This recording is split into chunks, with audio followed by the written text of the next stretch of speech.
Mukwege and Sandy Rainbow are only two examples. And I want to take comfort in the idea that they will inspire so many others to become peacemakers, to become people who are changing people's lives, of bringing hope to individuals in their heart. So this is not my again to commend the Global Coalition for having created such an opportunity to disseminate this message of hope. I want to thank you both, Dr. Sam. Thank you for the work that you do. Thank you. Thank you for your attention. Thank you.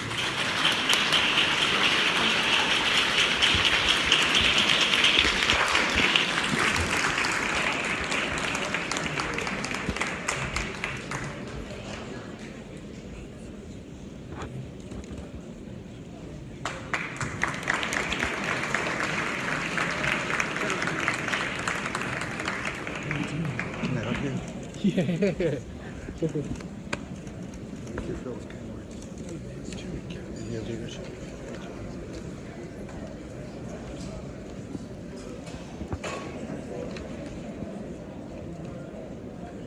Thank you very much, my brother.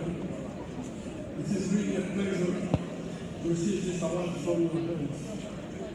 And mostly to join our voices across languages, our cultures, and even across the tide of history.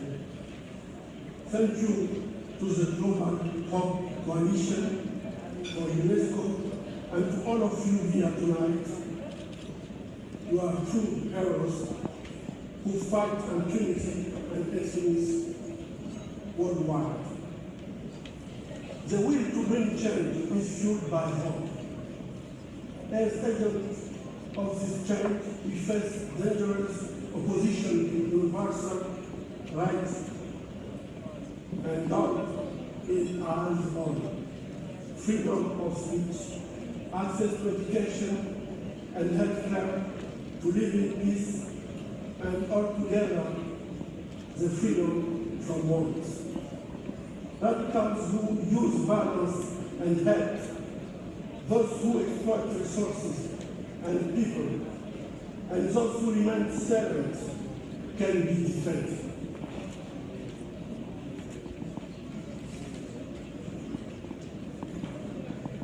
Whether you are a networker, a statesman, an educator, an artist, a civil society leader, or journalist, we will all have an obligation to the next generations, to our children and the children to confront hate with love. We must confront those who attempt to silence us with our stronger voices. Our will must remain unbroken as we inspire and train the leaders and heroes for tomorrow. I'm honored to work with the heroic women of Congo, whom over the last 2 decades have been beating the odds of their dead and terrible life and recovering their dignity. I dedicate this award to them. Excellencies,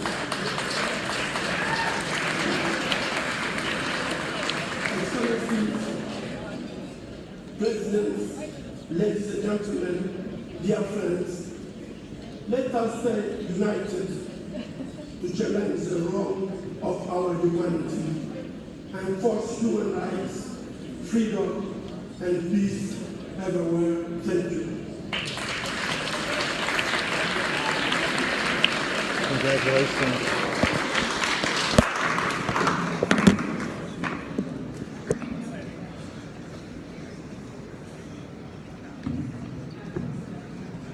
I gotta do this.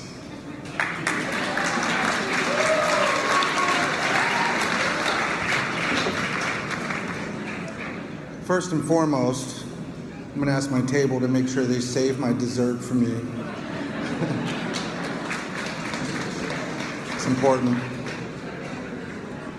But in all seriousness, to the royalty in the room, President, ladies and gentlemen, all our distinguished guests, I ask for your permission to speak in front of you out of respect.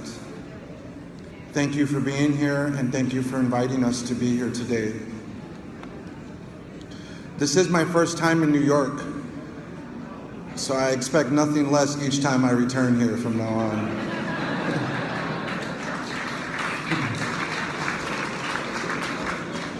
I believe in spreading the opportunities and the resources and sharing as much as we can.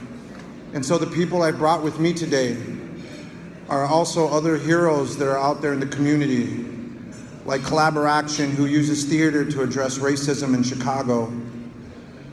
Hate Breakers from St. Louis that is attempting to unite people and putting the brakes on hate. Our board president, Tony McAleer, who like myself is a co-founder, is with me as well. The founder of Races for Peace, Leah Giles, said to me when I first met her that she could no longer stand by and just mourn after an incident where a violent extremist walked into a church and killed the people that were praying with him. Life After Hate is a group of men and women who were once a part of the extremist groups that inspired you to unite in countering violent extremism. I myself was a person, as a child, as a young adult, who felt nameless, who felt voiceless, and who expressed himself, who expressed his pain and his hate and his anger through violence in order to be heard.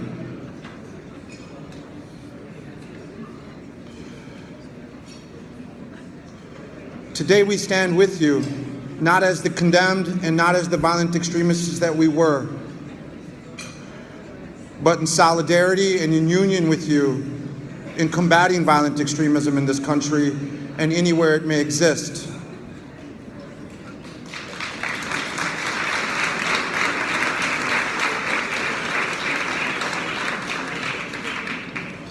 We aspire to be stewards of peace and hope, and we stand as evidence that our communities should never become so hopeless in a person's capacity and ability to change, but more importantly, in your ability and your effectiveness in helping us change. We want to share our gratitude with you tonight for your faith in us. Despite the barriers our organization has faced in this country, our national community has rallied again with us over the last 4 weeks. They understand, and they are stepping out of the sidelines and into the battle with us. In the last 4 weeks, this nation has helped our organization raise $400,000.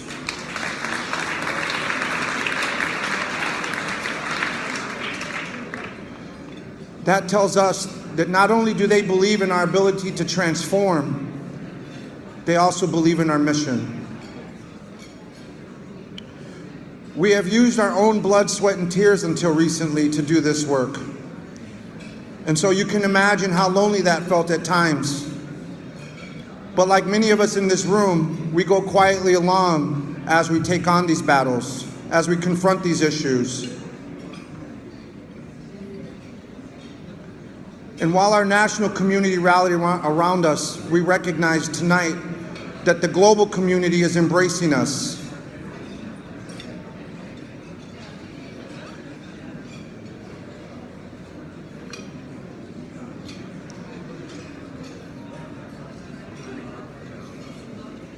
We believe that you have granted us our redemption tonight, and we thank you for that.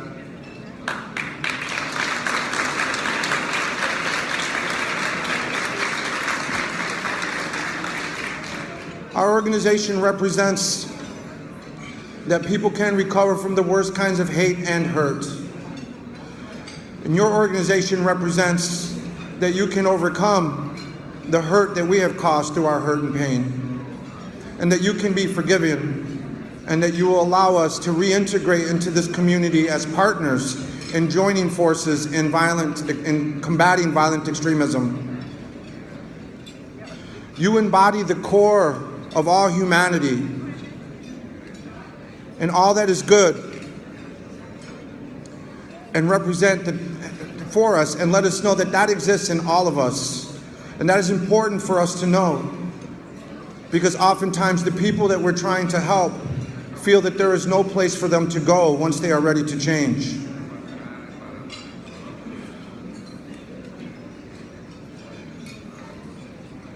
Thank you for giving me a voice tonight.